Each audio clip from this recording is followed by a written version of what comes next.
Salut à toi et bienvenue dans cette nouvelle vidéo. Aujourd'hui, on va parler d'un thème que je souhaitais aborder il y a depuis quelques temps. J'avais déjà même tourné cette vidéo une première fois et j'ai décidé de la retourner une deuxième fois parce que ça me plaisait pas trop. Mais le sujet, lui, m'intéresse toujours et je vois qu'il y a beaucoup de personnes qui s'intéressent à ce sujet-là. J'ai vu pas mal de gens en parler. On va parler aujourd'hui du souci des groupes Facebook et compagnie, parce qu'il n'y a pas que les groupes Facebook. Donc voilà, on va parler plus particulièrement des groupes Facebook, mais on va aussi étendre peut-être très certainement vers aussi les clubs et les, on va dire voilà, tous les collectifs de photographie. Donc déjà, tu te dis peut-être pourquoi est-ce que ça serait un souci d'être sur un groupe Facebook ou sur un club ou dans un collectif de photographie. Eh ben, c'est pas forcément nécessairement tout de suite un souci. Ça peut devenir un souci avec le temps et avec les personnes qui sont dedans.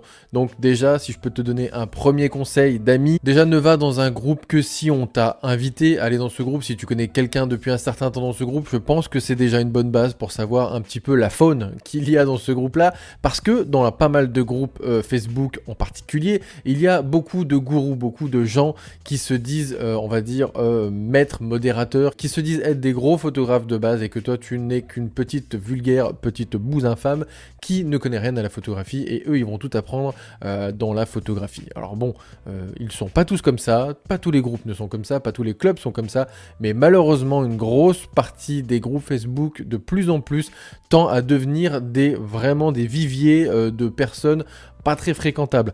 C'est un petit peu le salon de la photo version pas sympa. Un petit peu. Alors moi personnellement, j'ai déjà été dans des groupes Facebook, je le suis encore dans certains groupes Facebook pour trouver des comédiens, pour trouver des mannequins, pour trouver des gens avec qui parler technique, avec qui parler argentique, voilà, ça m'est déjà arrivé. J'ai déjà été dans des collectifs de photographie, dans des clubs photographie et je suis quasiment sorti de tous ces clubs et tous ces groupes parce que l'ambiance, je trouve, n'est pas propice à la créativité et n'est pas propice à être soi-même en photographie. Je trouve qu'il y a beaucoup de freins, alors en tout cas, peut-être pas dans tous les groupes Facebook, peut-être pas dans tous les clubs photo, mais dans tous ceux que moi j'ai fait, que j'ai eu l'occasion d'approcher de près ou de loin. Alors attention, on va être clair tout de suite, pas tous les groupes Facebook, pas tous les clubs ne fonctionnent de la même façon, et pas tous les groupes et clubs sont gérés par des gros connards. Non, pas du tout. Mais c'est sûr que je trouve que la plupart des groupes Facebook actuels qui parlent de photographie sont modérés par des Jean-Michel je sais tout, par des Jean-Michel je suis le meilleur et toi tu n'es qu'une merde. Alors ça, je trouve que c'est de plus en plus. Alors peut-être que je me trompe, n'hésite pas en commentaire à me dire si toi tu connais des groupes Facebook ou des clubs où c'est pas du tout le cas. En tout cas moi les clubs que j'ai fait, que ce soit à la montagne ou que ce soit en région parisienne ou les collectifs, je trouve qu'il y a un moment donné où il y a soit un gars qui veut devenir le leader et qui se prétend être le technicien de la bande ou se prétend être le meilleur de la bande et je trouve ça pas sain. Alors parce que moi je considère que tous les photographes sont au même niveau et que tu sois amateur ou pro, franchement je vois pas de différence. Et du coup, de temps en temps, il y a des mecs comme ça qui se sentent pousser des ailes et qui ont envie de devenir un peu calife à la place du calife. Moi je trouve que c'est pas sain, je trouve que c'est pas vraiment la meilleure façon de débuter la photographie. En tout cas, si tu débutes la photo, je trouve pas que ça soit la meilleure des façons de débuter, de se mettre dans un club photo ou de se mettre dans un groupe Facebook. Un club photo, c'est un petit peu différent dans le sens où, à la base, je dis bien à la base, hein, tu es censé être amené dans ce club photo parce que ben, tu as la passion de la photographie et les gens qui sont dedans sont censés avoir la passion de la photographie. Donc on va dire qu'un club photo où tu vois des gens en physique, c'est peut-être un petit peu moins virulent que sur Facebook, où là la plupart des gens sont derrière leur ordinateur et la plupart des gens ne postent même pas leurs photos. C'est un petit peu le problème des groupes Facebook. Oui, parce qu'en fait, t'as beaucoup de gens sur les groupes Facebook qui critiquent de manière négative, sans avoir de fondement, on va dire, technique ou quoi que ce soit. Enfin, pas vraiment de but de te faire évoluer dans ta photo. Et ces gens-là qui critiquent, tu ne vois jamais leurs photos, ou très peu.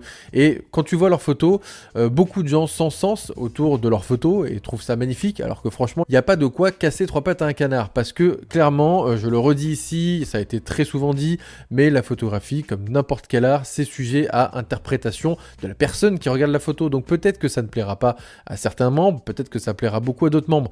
De là, après, à faire de la lèche exclusivement aux modérateurs ou aux personnes qui gèrent le groupe, je trouve ça un petit peu bizarre.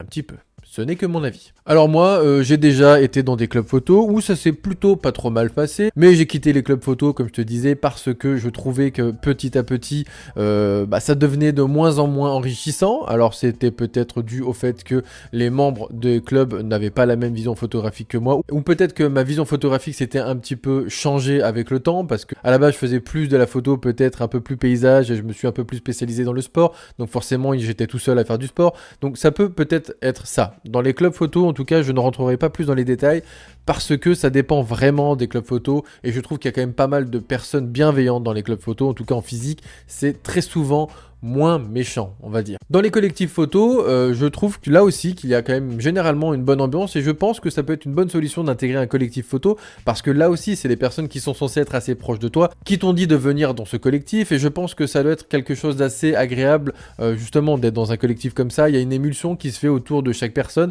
et je trouve, en tout cas pour ceux que j'ai fait, qu'il n'y avait pas trop d'animosité entre les personnes et pas trop de concurrence entre les personnes. En tout cas, dans ce que j'ai fait. Par contre, pour tout ce qui est groupe Facebook, là, je ne vais vraiment pas mâcher mes mots parce que je trouve que la plupart des groupes Facebook, c'est vraiment un vivier de cons. Hein, voilà, il n'y a pas d'autre mot, franchement, clairement, il y a pas mal de cons. Je suis pas là pour faire mon auto-promo, je suis pas là ici pour me la raconter parce que c'est pas du tout mon truc. Sache d'ailleurs que moi, avant de dire que j'ai été photographe, il m'a fallu des nombreuses années. J'ai eu ce fameux syndrome de l'imposteur, comme pas mal de photographes, et du coup, j'avais du mal à dire que j'étais photographe, même si ça faisait 10 ans que j'étais en CDI photo, j'ai toujours eu du mal à le dire. C'était peut-être lié au fait que être photographe, c'était une passion avant tout, et que du coup, un métier passion, c'était un petit peu difficile à expliquer, je ne sais pas. Mais force est de constater qu'un backup comme ça, ne fait pas de toi un meilleur photographe, ça fait pas de moi un meilleur photographe, ça fait pas de toi quelqu'un de moins bon que moi ou meilleur que moi, peu importe, on est pour moi tous au même niveau.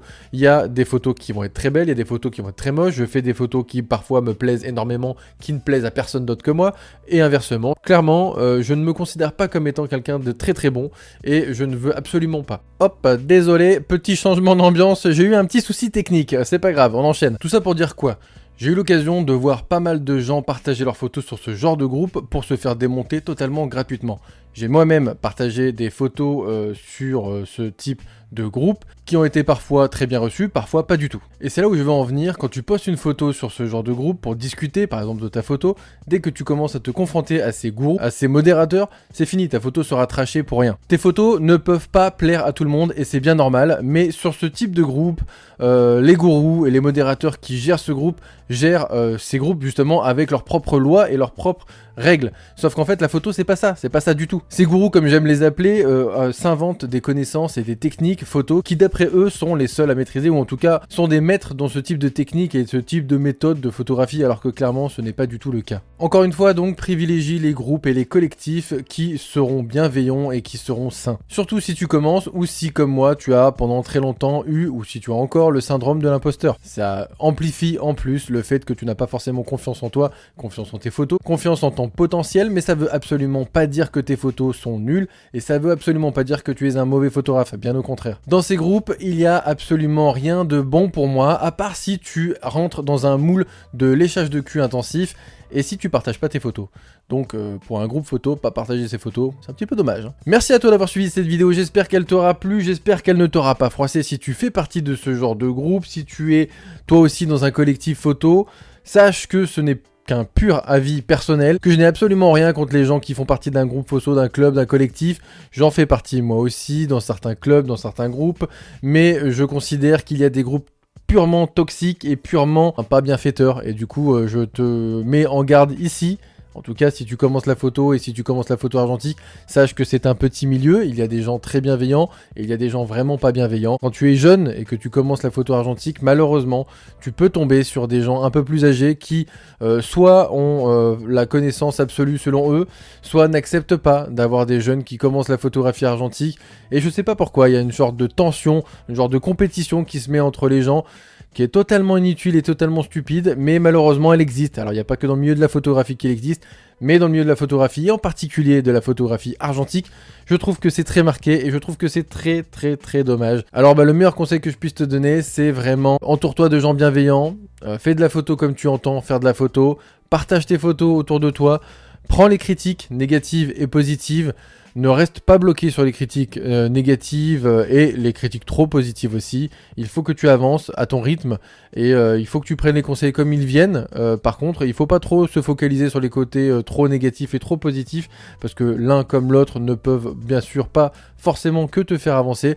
Et n'oublie pas que la photographie reste avant tout une passion et un plaisir. Si c'est ton métier, en plus, tant mieux. Si c'est pas ton métier, eh ben tant mieux aussi. Et franchement, fais-toi plaisir. La photo ne doit pour moi rester qu'un plaisir. Comme toutes les passions d'ailleurs, ne doit pas devenir quelque chose de compliqué et de vraiment trop prise de tête. Si tu dois prendre du recul pour tes photographies, fais-le. Et si tu vraiment cherches à avancer, n'hésite pas à avancer, soit seul, soit bien accompagné. Je te dis à très bientôt pour une prochaine vidéo qui parlera forcément photographie argentique, numérique, peu importe sur cette chaîne. D'ici là, sors faire des photos, partage tes photos et ne tiens pas compte des vieux rageux, ils en valent pas la peine. Salut!